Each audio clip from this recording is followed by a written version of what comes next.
We have been wanting to ask you about the 7 pillars of powerfully positioning your media success. I'm wondering if you've shared some of those with us already in some of these ideas that you've been throwing out.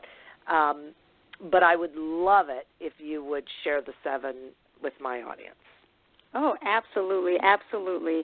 So we actually have talked about one, which is preparation, and I'm actually going to talk about the preparation process from a different vantage point than what I was speaking about earlier when we were talking about accurately preparing.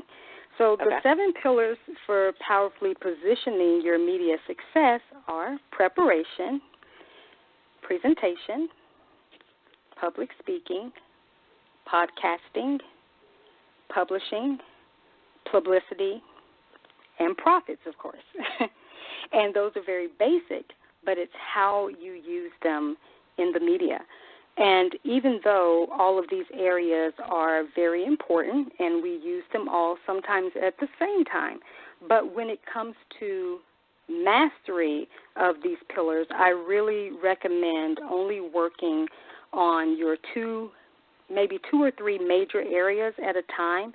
And if someone's just beginning, I would recommend only choose maybe one major area and then a minor. So go back to your college days, choose your major and your minor areas that you want to focus on. And an example is like if you choose to focus, let's say, on podcasting as a major to really get your feet wet with being interviewed or even hosting your own show.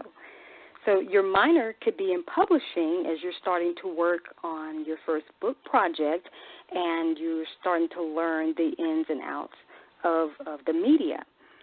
And if you're, let's say, a seasoned professional, then I would recommend that if you're already using these 7 pillars, then start up-leveling 2 major areas and maybe choose one minor or vice versa.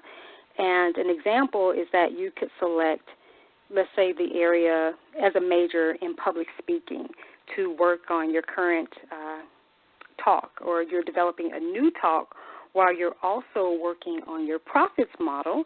And then let's just say you choose a minor in the area of publicity, and you start delegating that area to maybe an agent or a publicist or a marketing manager, whichever you use.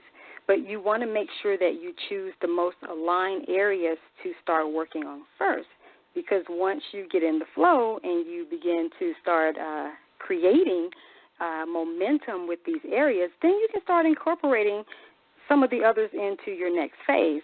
And eventually, as I mentioned before, you're going to see all 7 pillars already in operation for your media success, but you want to keep consistently amping those up. And consistency, as we know, is extremely important when you're in the media.